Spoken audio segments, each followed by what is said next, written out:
Welcome back to my channel Fine maths classes.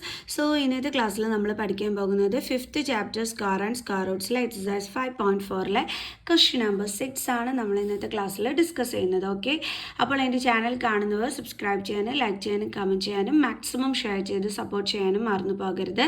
So നമ്മുടെ question ഇതാണ്: find the length of the side of a square whose area is 441 metre square.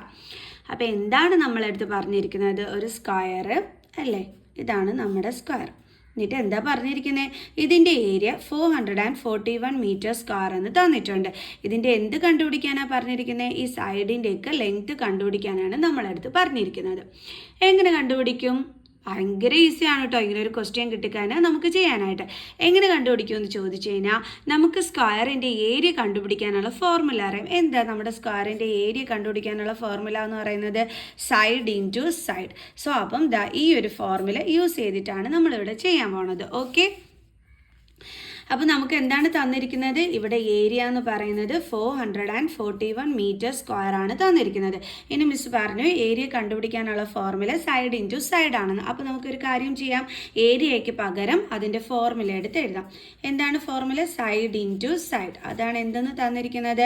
441 metre square. ഇനി side into side എന്ന് പറഞ്ഞാൽ എന്താ എൻ്റെ മക്കൾ? സൈഡിൻ്റെ square അല്ലേ, is equal to 441. ഇനി നമ്മളോട് സൈഡ് കണ്ടുപിടിക്കാൻ പറഞ്ഞു കഴിഞ്ഞാൽ നമ്മൾ എങ്ങനെയാണ് കണ്ടുപിടിക്കേണ്ടുള്ളത്? നേരെ നമ്മുടെ 441ൻ്റെ സ്ക്വയർ റൂട്ട് എടുത്താൽ മതി. അതായത് ഈ സ്ക്വയർ നമുക്ക് മാറ്റണമല്ലോ, നമുക്ക് സൈഡ് മാത്രമാണല്ലോ വേണ്ടുള്ളത്. അപ്പോൾ നമ്മൾ എന്ത് ചെയ്യണം? 441ൻ്റെ സ്ക്വയർ റൂട്ട് കണ്ടുപിടിക്കണം. അപ്പോൾ സ്ക്വയർ റൂട്ട് കണ്ടുപിടിക്കാനൊക്കെ നമുക്കറിയാം ഡിവിഷൻ മെത്തേഡ് വഴി അല്ലേ. നമ്മൾ എന്ത് ചെയ്യും? ഫസ്റ്റ് ഓഫ് ഓൾ പെയർ ചെയ്യും. അപ്പോൾ 4 എന്ന് പറയുന്നത് സ്ക്വയർ നമ്പർ ആണോ എന്നാണ് നമ്മൾ നോക്കേണ്ടുള്ളത്. എന്താണ് ഈ സ്ക്വയർ നമ്പർ എന്ന് പറഞ്ഞു കഴിഞ്ഞാൽ പറഞ്ഞുതരാം കേട്ടോ. നോക്കിക്കേ, നമ്മുടെ ഈ 4ഉം 9ഉം ഈ 16 ഒക്കെയാണ് നമ്മൾ സ്ക്വയർ നമ്പർ എന്ന് വിളിക്കുന്നത്. സ്ക്വയർ നമ്പർ എന്ന് വെച്ചാൽ ഏതെങ്കിലും ഒരു നമ്പറിൻ്റെ സ്ക്വയറിൽ വരുന്ന നമ്പേഴ്സിനെയാണ് സ്ക്വയർ നമ്പർ എന്ന് വിളിക്കുന്നത്. നോക്കിയേ, 2ൻ്റെ സ്ക്വയർ ആണ് 4, 3ൻ്റെ സ്ക്വയർ ആണ് 9, 4ൻ്റെ സ്ക്വയർ ആണ് 16.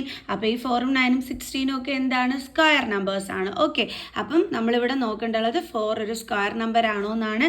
ആണല്ലോ. എന്തിൻ്റെ സ്ക്വയർ ആണ്? 2ൻ്റെ. അപ്പോൾ നമുക്ക് എഴുതാം 2 × 2 4. സോ മൈനസ് ചെയ്യുമ്പോൾ 0. ഇനി പെയർ ചെയ്തിരിക്കുന്ന 41 എടുത്ത് ഒരുമിച്ച് താഴെ എഴുതണം. ദെൻ 2 + 2 എന്ത് കിട്ടും നമുക്ക്? 4. ദെൻ ഡാഷ് ഇട്ട് കൊടുക്കുക. ഓക്കെ, ഇനി ഈ ഡാഷിൽ ഏത് നമ്പർ വേണമെന്നാണ് നമ്മൾ ചൂസ് ചെയ്യേണ്ടുള്ളത്. നമ്മുടെ കയ്യിൽ ട്രിക്ക് ഉണ്ടല്ലോ. എന്താണ് ഇവിടെ ലാസ്റ്റ് എന്താ കിടക്കുന്നത്? 1. അപ്പോൾ ഇത് ഏതൊക്കെ നമ്പറിൻ്റെ സ്ക്വയറിലാണ് ഈ 1 വരുന്നതെന്നുള്ളത് നോക്കണം. നമുക്കറിയാം 1ൻ്റെ സ്ക്വയറിലും 1 ഉണ്ട്, അതേപോലെ 9ൻ്റെ സ്ക്വയറിൽ എന്തുണ്ട്? നമുക്ക് ലാസ്റ്റ് 1 ഉണ്ട്. ഓക്കെ, അപ്പോൾ ഇപ്പോൾ ഇവിടെ നമുക്ക് 9 അല്ലെങ്കിൽ 1 ആണ് ചൂസ് ചെയ്യേണ്ടത്. അപ്പോൾ മിസ് 1 ഇട്ട് നോക്കാം, നമുക്ക് 41 കിട്ടുന്നു. അവിടെ ഇരുന്ന് എല്ലാവരും പറയായിരിക്കും എന്തിനാ മിസ്സേ ഇത്ര എക്സ്പ്ലെയിൻ ചെയ്യുന്നത്, 1 ഇട്ട് കൊടുത്താൽ 41 കിട്ടുമല്ലോ എന്ന്. പക്ഷേ എനിക്ക് പറഞ്ഞു തരണമല്ലോ, എന്നാലല്ലേ ഇതുപോലുള്ള വേറെ ക്വസ്റ്റ്യൻസ് ആണ് എൻ്റെ മക്കൾസ് ചെയ്യുള്ളൂ. ഓക്കെ, സോ അപ്പോൾ 41 × 1, അപ്പോൾ നമുക്ക് എന്താ കിട്ടിയത്? 41. സോ ഇപ്പോൾ ഇവിടെയും 1, ഇവിടെയും 1, ദെൻ ഇവിടെ 41. സോ മൈനസ് ചെയ്യുമ്പോൾ 0. സോ സ്ക്വയർ റൂട്ട് ഓഫ് 441 അപ്പോൾ എന്താണ്? 21. സൈഡാണ്, സൈഡ് ആയതുകൊണ്ട് നമ്മൾ എന്തോ യൂണിറ്റ് ഇടേണ്ടുള്ളത്? മീറ്റർ. ഇവിടെ മീറ്ററിൽ കൊടുത്തിരിക്കുന്നത് കൊണ്ടാണ് നമ്മളിവിടെ മീറ്റർ ഇട്ട് കൊടുത്തത്. സെൻറ്റിമീറ്റർ ആണെങ്കിൽ സെൻറ്റിമീറ്റർ. ഈ ഏരിയയ്ക്ക് മാത്രമേ ഉള്ളൂ നമ്മൾ മുകളിൽ ഇങ്ങനെ സ്ക്വയർ ഇടുന്നത്. ഓക്കെ, സൈഡിൻ്റെ ലെങ്ത് ഒക്കെ ആണെങ്കിൽ നമ്മൾ ആ സ്ക്വയർ യൂസ് ചെയ്യൂല, മീറ്ററിന് മാത്രമേ എഴുതത്തുള്ളൂ. ഓക്കെ ആണേ. സോ അപ്പോൾ എല്ലാവർക്കും ഈ ഒരു ക്വസ്റ്റ്യൻ മനസ്സിലായി കാണുമെന്ന് വിചാരിക്കുന്നു. സോ നെക്സ്റ്റ് ക്വസ്റ്റ്യനുമായിട്ട് അടുത്ത വീഡിയോയിൽ കാണുന്നത് വരെ ബൈ.